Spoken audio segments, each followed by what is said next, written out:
비타민 B군 먹으면 피로회복, 마그네슘 먹으면 수면에 좋다는데 왜 그렇게 나는 효과가 없을까? 어떤 이유일까?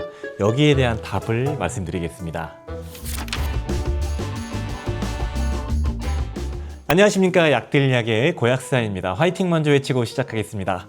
화이팅! 자, 오늘은 영양제를 먹었을 때 왜 효과가 좀 떨어지지, 그리고 영양제가 너무 종류가 여러 가지인 것 같아가지고 나에게 최적화된 성분을 고르기가 어려우신 분들을 위해서 좀 복잡할 수 있는 컨텐츠를 준비했습니다.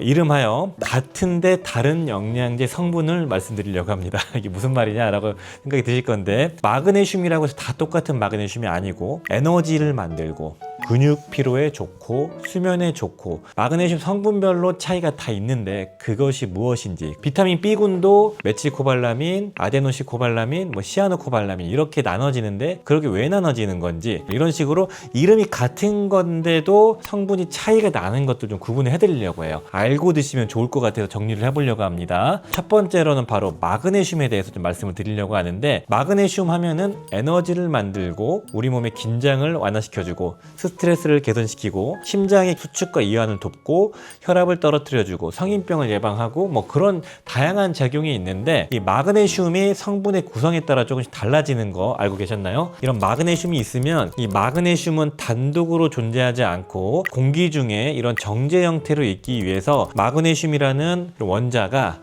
특정 분자랑 결합돼서 마그네슘 염의 형태라는 두 가지 결합되어 있는 형태로 존재합니다. 많이 알고 있는 산화마그네슘, 산소와 마그네슘이 결합되어 있는 형태죠. 구연산 마그네슘, 마그네슘과 구연산이 이온 결합되어 있는 형태입니다. 말레인산 마그네슘, 말레인산이라는 유기산과 마그네슘이 결합되어 있는 형태입니다. 결합되어 있는 형태에 따라서, 그리고 그 염의 형태에 따라서 효능이 좀 달라지거든요. 빨리 볼게요. 자, 첫 번째로 마그네슘 비스글리시네이트라는 게 있는데, 마그네슘이라는 녀석의 킬레이트 결합으로, 이건 특별한 결합이거든요. 아미노산이 두 가지가 감싸는 형태로 결합되어 있어서 우리 몸의 아미노산 채널로 흡수가 되는 특별한 마그네슘이에요. 이 마그네슘은 생체 이용률이 높고 위장장애가 덜합니다. 대단히 이상적인 마그네슘이고요.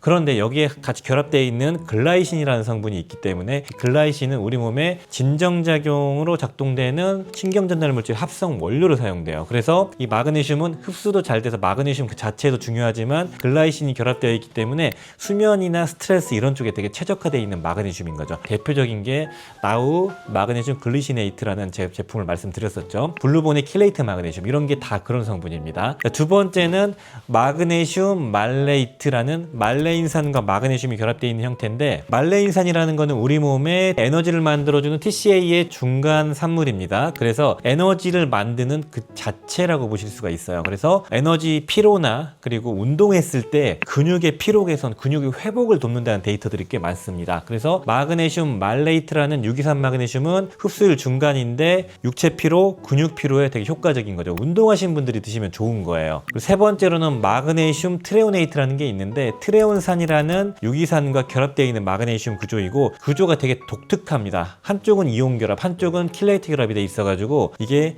뇌로 잘 투과가 됩니다. 그래서 BBB라는 뇌의 방어막을 통과해서 뇌의 마그네슘 농도를 높일 수 있는 최적의 마그네슘입니다. 그래서 수면이나 기억력, 인지력 이런 쪽에 활용되어 있는 데이터들이 많이 있는 특허 마그네슘이에요. 그래서 특허 원료이기 때문에 상당히 고가라는 점이 단점이죠. 그리고 네 번째로 말레이산 마그네슘과 비슷한 마그네슘 시트레이트, 구연산 마그네슘이 있는데요. 이 구연산 마그네슘은 혈액의 알칼리화를 돕기 때문에 결석 예방에도 탁월하고, 마찬가지로 에너지를 만들어주는 조효소로 구연산이 활용되기 때문에 피로회복에도 탁월합니다. 그래서 마그네슘의 이완작용, 스트레스 완화 효과와 육체 피로를 함께 잡을 수 있는 게 구연산 마그네슘이죠. 신장 결석이 있는 분들도 이 구연산 마그네슘 활용하시면 좋아요. 그리고 다섯 번째로는 마그네슘 타우리네이트, 타우린이 같이 결합되어 있는 구조입니다. 이 마그네슘은 상당히 가성비가 좋고 마그네슘의 효율도 좋아요. 그러니까 한 알당 마그네슘 함량도 높아서 가격도 저렴한 것이 마그네슘도 잘 전달하는 유기산 마그네슘인데, 타우린을 같이 섭취할 수가 있는 것이죠. 타우린산 마그네슘은 보통 한 알에 1000mg이라면 마그네슘이 100mg, 타우린이 900mg 정도가 결합되어 있는 그러한 구조입니다. 그래서 상당히 효율 좋은 마그네슘이라고 보시면 되겠고요. 타우린 공급량이 상당히 높은 축에 속합니다. 그래서 하루 섭취량 두세 알 정도의 이 타우린산 마그네슘 섭취하면은 타우린을 1000mg 이상을 섭취할 수가 있는데요. 그러면은 바카스에 들어가 있는 타우린이 보통 한 1000mg에서 2000mg거든요. 타우린을 먹게 되면은 심혈관 그리고 고혈압 이런 쪽에 질환을 예방하는 작용, 그리고 신경 쪽에 좋은 작용을 보여주고 활력을 만들어주는 아미노산입니다. 그런 목적으로 활용할 수가 있겠죠. 그 다음으로는 마그네슘 아스파르테이트라는 아스파르트산이 결합되어 있는 구조가 있는데, 마그네슘의 비율도 괜찮고 흡수율도 좋은데 아스파르트산의 그 효과, 해독 작용이 있어요. 그 요소 해독과 간 해독에 작용되기 때문에 평소에 술을 많이 드시고 안 좋은 습관이 있으신 분, 나쁜 음식을 먹는 분들은 마그네슘을 디톡스 목적으로도 활용이 가능하다는 것이죠. 이 아스파르트산은 보통 아르기닌이나 이런 간 해독 영양제에 들어가 있는 성분이거든요. 그래서 고용량의 아스파르트산 섭취가 가능하게 됩니다. 근데 가격이 비싼 게 단점이죠. 마지막으로는 산화 마그네슘이 있는데, 마그네슘에 산소가 결합되어 있는 무기산 마그네슘입니다. 가장 흡수율이 낮지만 가장 안정성이 뛰어난, 그리고 가장 가격이 저렴하고 가장 고용량의 마그네슘을 섭취할 수 있고 의약품으로도 활용되는 성분이기 때문에 이점이 많습니다. 다만 장 트러블 부작용의 빈도가 높은 게 단점이죠. 이렇게 구분을 하시면 되고, 그래서 킬레이트 마그네슘인 마그네슘 비스글리시네이트 같은 경우는 가장 좋은 품질의 마그네슘을 원하시는 분들, 수면 진정 효과를 원하시는 분들에게 적합하고, 말레인산 마그네슘과 같은 경우는 에너지, 근육 피로, 운동하시는 분들이 드시면 잘 맞겠죠. 마그네슘 트레오네이트, 트레온산 마그네슘은 수면, 인지, 기억력 깜빡깜빡 하시는 분들이 마그네슘 필요하신 분들이 활용하시면 좋고요. 구연산 마그네슘도 에너지, 그리고 마그네슘 타우리네이트는 심혈관 질환 예방하거나 혈압에, 그리고 부정맥에 이런 데 활용하시는 분들, 마그네슘 아스팔테이트는 해독이 필요하신 분들, 산화 마그네슘은 그냥 무난한 가성비 마그네슘이 필요하신 분들에게 적합합니다. 이렇게 마그네슘 형태별로 다 다른 효과를 기대할 수 있기 때문에 알고 드셔야지 효과적일 수가 있다는 차원입니다. 자, 두 번째로 이 비타민 B군에 들어가 있는 비타민 B12, 코발라민이 있습니다. 이 코발라민은 다양한 곳에 활용되죠. 일반적으로 적혈구를 만들고 호모시스테인을 줄이고 메칠레이션을 통해서 호르몬이 만들어지는 작용을 하는데, 그걸 떠나서 가장 기본적으로는 우리 몸의 혈액순환을 돕고 신경을 재생시키고 에너지를 만드는 작용을 합니다. 여기서 조금 더 활성형이냐 아니냐로 좀 구분이 되는데, 비활성형인 시아노코발라민 합성 비타민이고요. 우리 몸의 이 합성 비타민이 대사가 되면서 메칠코발라민과 대표적으로 아데노실코발라민으로 구분이 되는데요. 이 메칠코발라민은 메틸레이션을 더 잘하는, 무슨 말이냐면은 호르몬 대사에 더 최적화되어 있는 성분입니다.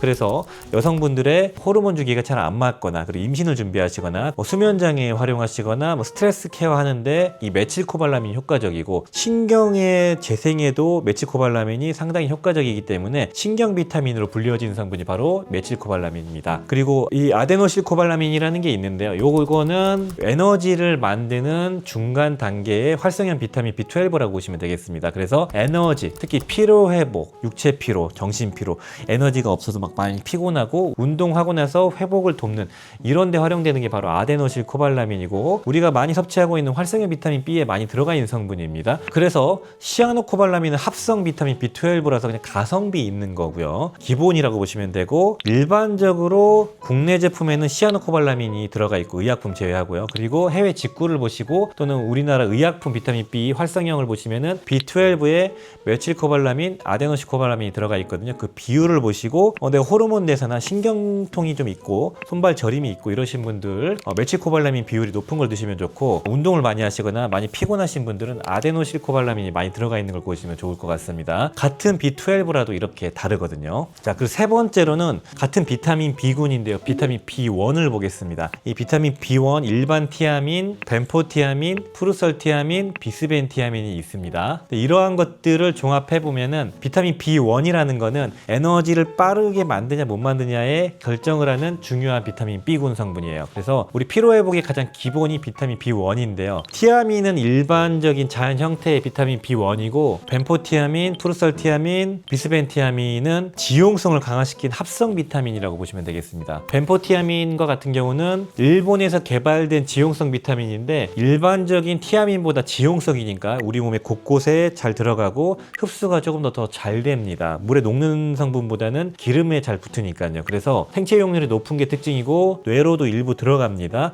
그렇지만 우리 몸의 곳곳에서 에너지를 만들어주는 작용, 특히 신경을 재생시켜주는 당뇨병성으로 인한 신경병증에 또 활용되는 그런 데이터가 있을 정도로 우리 몸의 곳곳에 작동되는 비타민 B1이라고 보시면 되고, 성분이고 피로 회복에 가장 효과적인 성분으로 좀 보고 있습니다. 온몸에 잘 퍼지니까요. 그리고 두 번째는 프루설티아민이라는 게 있는데, 이 프루설티아민은 마늘에서 발견된 황티아민인데요. 천연 황티아민을 합성을 해낸 거죠. 그래서 이 성분은 흡수율과 생체 이용률이 높지만 특히 뇌로 잘 들어가는 걸로 알려져 있습니다. 그래서 피로 회복, 에너지를 만들지만 이 육체 피로 말고 정신 피로에도 효과적일 수 있다라는 그 성분으로 알려져 있죠. 그래서 아로나 땡이라는 거기에서 맨날 이렇게 프루설티아민을 광고를 많이 합니다. 그리고 마지막 세 번째로는 비스벤티아민이 있는데, 이것도 마찬가지로 일본에서 개발이 된 건데 벤조일기를 더 붙여놓은 거예요. 그 벤포티아민보다 더 지용성을 강화시켜가지고 뇌로 들어갈 수 있는 프루설티아민에 대응되는 성분입니다. 그래서 일반적으로 해외 직구 제품은 일반 티아민 염산염이라는 이러한 성분이 들어가 있는데, 우리나라 의약품 성분을 보시면은 벤포티아민, 프루설티아민, 비스벤티아민으로 구성이 돼 있어요. 그래서 피로 회복에 최적화되어 있는 거는 벤포티아민, 뇌 정신 피로 쪽까지 확장하는 것들은 프루설티아민, 비스벤티아민, 특히 프루설티아민이라고 보시면 되겠습니다. 이걸 좀 봐주시면 되고, 피로 회복의 핵심 성분이기 때문에 비타민 B군 고르실 때 꼭 체크하시길 바랍니다. 그래서 비타민 B1과 B12 이 구성을 꼭 비교하셔도 조금 더 효율적으로 보충제 섭취가 가능하겠죠. 그 다음으로 철분을 볼게요. 철분도 이걸 좀 기억하시면 좋아요. 햄철과 비햄철을 구분하시면 참 좋습니다. 햄철은 고기에 많이 들어가 있는 헤모글로빈 구조에 철분이 박혀 있는 형태 햄 구조를 갖고 있는, 이렇게 감싸면서 여기에 배위 결합, 킬레이트 결합이 되어 있는 형태입니다. 돼지고기, 닭고기 이런 육고기에 들어가 있는 철분이고요. 그 다음에 이온 결합되어 있는 철이 있는데 이온화되면서 흡수되는 게 있죠. 요거는 식물성 성분에 들어가 있는 철이에요. 그래서 육류냐 식물성이냐 이렇게 보면 되고, 이건 햄 구조로 되어 있기 때문에 흡수가 일반적으로 위액에 의해서 이온화를 거치지 않고 단백질 흡수되는 통로로 바로 들어갑니다. 그래서 상당히 빠르게 흡수가 되고 흡수율 또한 높아요. 비햄철은 위산에 의해서 이온화가 되면서 소장의 이온 채널을 통해서 흡수가 되겠죠. 그런 구조를 갖기 때문에 상대적으로 흡수가 덜 되고, 그리고 이온화되는 과정에서 부작용이 생길 가능성이 높아집니다. 햄철은 이런 부작용이 거의 없는 편이죠. 따라서 이걸 기반으로 해서 장단점을 좀 말씀드릴게요. 햄철은 단백질이나 일반적인 유기염 같은 게 흡수되는 구조로 소장에서 바로 흡수가 됩니다. 이온화가 안 돼도 되고요. 그래서 흡수율이 높아요. 30% 이상의 흡수율이라고 보고 있고, 위장장애도 덜합니다. 이온화가 되면서 보통 변비나 가스참, 복통을 유발할 수 있거든요, 철이. 근데 그런 철이 이온화가 되지 않고 바로 흡수가 되니까 상당히 이점이 있죠. 단점은 가격이 비싸고요. 상대적으로 함량이 낮아요. 그에 비해서 비햄철, 황산철이나 담배 코팅철 이런 것들, 일반 철은 이온화되면서 흡수율은 상대적으로 낮은 편, 12지장이 흡수가 되는데, 그 과정에서 이온화된 철이 변비 설사 같은 걸 유발할 수 있는 게 단점인데요. 장점은 함량이 높고요. 그리고 가격도 상대적으로 저렴하다. 장단점이 있는 것이죠. 따라서 햄철은 빈혈이 있거나 좀 증상이 빠른 피드백이 필요하신 분들에게 필요하고, 비햄철은 평소에 관리 목적으로 섭취하시면 좋고요. 다만 비햄철의 경우도 리포좀 형태나 마이크로 캡슐에 돼 있어가지고 흡수율을 높인 형태가 있기 때문에 좀 경계가 좀 모호한 상태입니다. 알고 드시면 좋을 것 같아요. 가끔 SNS 보면은 햄철이 동물에서 나온 거라고 나쁜 거라고 하는데 사실 무근입니다. 동물에서 나오는 게 뭐가 어때서요? 그거는 마케팅의 일환으로 햄철을 깎아내리는 수단이라고 보시면 되겠습니다. 자, 그리고 다섯 번째로는 코엔자임 Q10이 있는데, 코엔자임 Q10이 유비퀴논이라는 형태가 있고, 우리 몸의 활성형으로 대사 형태인 유비퀴놀이라는 게 있습니다. 비활성형, 활성형이 있는데, 나이가 들면서 유비퀴논을 퀴놀로 전환시키는 능력이 떨어지기 때문에 40대 중후반 이후에는 유비퀴놀로 먹어야 된다, 이런 얘기는 하고 있습니다. 보통 젊은 분들은 효과적인 게 유비퀴논, 비활성형 일반적인 거고요. 나이가 40대 후반, 50대 이후 분들은 유비퀴놀로 먹으면 좋다라는 게 굳이 나누자면은 차별점인데, 여기에서 한 가지 맹점이 있죠. 유비퀴놀은 먹어봤자 위산에 의해서 유비퀴논으로 전환된다는 데이터가 있기 때문에 이거는 마케팅의 영역일 수도 있다라는 걸 좀 알고 드시고요. 내가 금전적인 여유가 좀 있고, 그리고 이왕이면 좋은 거 먹을래 라고 하시는 분들은 유비퀴놀을 선택하셔도 좋겠죠. 그리고 유비퀴놀 자체가 생체용률이 더 높다는 데이터가 유비퀴놀을 만든 회사에서 발표를 했기 때문에 그렇게 활용해 볼 수도 있다 정도로 봐주시고, 일반적으로는 유비퀴놀 그냥 드셔도 괜찮습니다.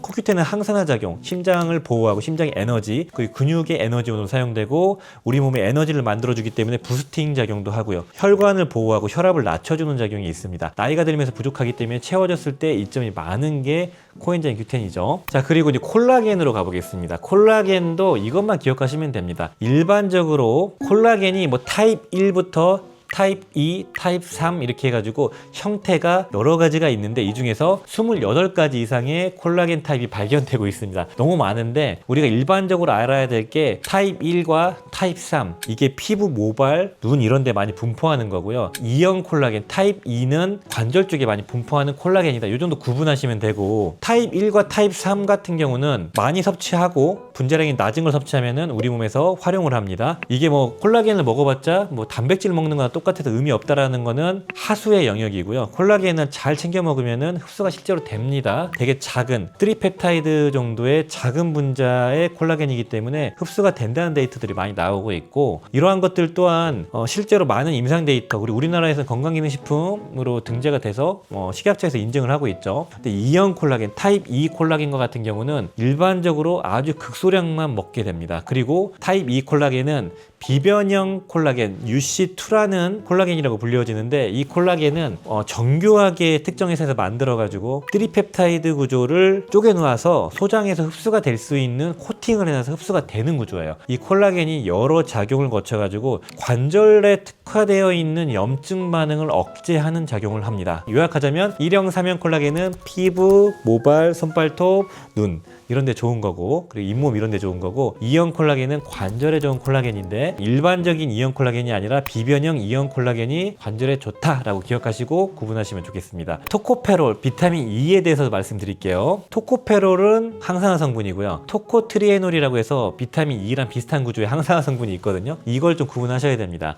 이렇게 구분하시면 편해요. 일반적으로 토코페롤과 토코트리에놀이 거의 비슷하게 생겼거든요. 근데 이중결합 구조가 있어가지고 좀 더 우리 세포막에 대해서 잘 접근을 하고 깊숙이 들어갈 수 있는 유연성이 있는 항산화 성분이 토코트리에놀이다 이렇게 보시면 되겠습니다. 그리고 토코페롤과 같은 경우는 혈중 농도가 되게 높은데 토코트리에놀은 혈중 농도가 높은 편은 아닙니다. 대사되는 데가 다르고 도달하는 데가 달라서 그런데 그래서 일반적인 건강 관리 목적으로는 토코페롤을 드시고요. 뇌 건강 그리고 성인병 예방 그리고 염증 가라앉혀주는 거는 토코트리에놀이 조금 더 강력하다고 알려져 있습니다. 토코트리에놀도 여러 가지 구조가 있는데 알파, 베타, 감마, 델타 이런 식으로 여러 가지 구조가 있고요. 여기까지 아실 필요는 없고 토코페롤은 혈중 농도가 높아지는 형태라서 우리 몸의 전반적인 항산화 작용에 작용한다. 토코트리에놀은 조금 더 우리 몸에 잘 퍼진다. 깊숙한 곳까지 갈 수 있는 유연성이 있는 구조라고 보시고 실제로 토코페롤과 토코트리에놀의 혈중 세포막 농도를 비교해 보면은 같은 걸 섭취해도 토코트리에놀이 훨씬 더 높습니다. 수십 배 높다는 데이터가 있을 정도로 유연성이 있기 때문에 뇌로도 잘 들어가고 말단으로도 잘 들어가고요. 그리고 장기 쪽으로도 잘 들어가는 게 토코트리에놀이다 이렇게 보시면 되고 토코트리에놀 같은 경우는 국내에 유통되나 모르겠네요. 근데 해외 직구 제품을 보면은 토코페롤과 토코트리에놀이 같이 들어가 있는 게 있거든요. 그냥 그런 걸 고르시는 게 가장 무난할 수도 있습니다. 오메가3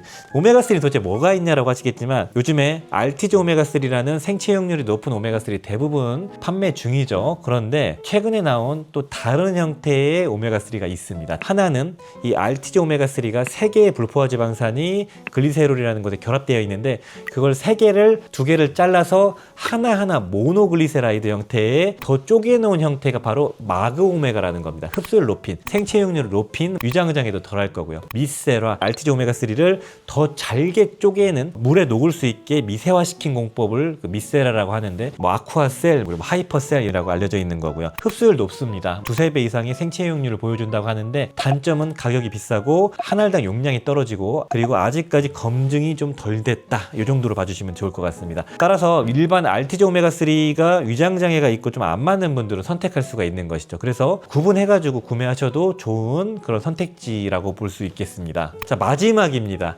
비타민 K도 좀 알아두셔야 되죠. 비타민 K1과 K2가 있는데 비타민 K1은 일반적으로 혈액 응고 인자 조효소 같이 작동되는 인자예요. K1이 들어가서 피가 굳게 만들어주는 작용의 역할을 합니다. 그런데 비타민 K2는 전혀 다른 성분이에요. K2는 오스테오칼신이라는 호르몬과 MGP라는 단백질에 작동돼서 혈관에 있는 칼슘, 조직에 있는 칼슘을 뼈로 보내주는 작용을 합니다. 그래서 칼슘 석회화를 막고 뼈 건강을 챙겨주는데 핵심 비타민이죠. 비타민 K1과 K2가 전혀 다르죠. 그래서 역할이 아예 다른 거라고 보시면 됩니다. 비타민 K1은 혈액 응고에 작용되기 때문에 와파린과 같은 항응고 약물을 섭취할 때 주의하셔야 되지만 비타민 K2는 뼈에 작용되는 거니까 상관이 없다는 것이죠. 전혀 다르다 이렇게 보시면 되고 비타민 K2가 MK4와 MK7 형태가 있는데 MK4는 반감기가 짧은 형태, MK7은 반감기가 긴 형태, 빨리 작동되는 건 NK4입니다. 그리고 장기적으로 작동되는 게 NK7이에요. 둘 중에 하나를 고른다면 NK7이 비타민 K2 섭취 형태로 적합하고요. 같이 NK4랑 NK7이 섞여 있으면 더 좋을 수 있겠죠. 그 정도만 기억하시고요. 따라서 비타민 K1은 따로 섭취할 일이 없습니다. 그런데 비타민 K2는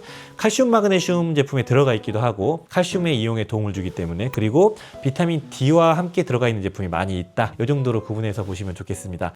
약들약. 자, 오늘 영상 같은 영양제 성분 같지만 실제로는 정말 천차만별, 정말 효능이 다른 이러한 것들을 다뤄봤고요. 이런 걸 조금 더 알아두시고 활용하시면은 영양제 효과를 제대로 보는데 도움되지 않을까요? 그런 생각을 합니다. 관련해서 궁금증이 있으시면 댓글로 문의 주시고요. 깊은 상담 필요하시면 친환약사 어플이나 밴드로 상담 문의 주시고요. 여기서 말 못할 좀 다양한 깊은 얘기는 유료 멤버십에서도 말씀을 또 드리겠습니다. 오늘 영상이 도움이 되셨다면 좋아요, 구독 부탁드리겠습니다. 감사합니다. 빠이요.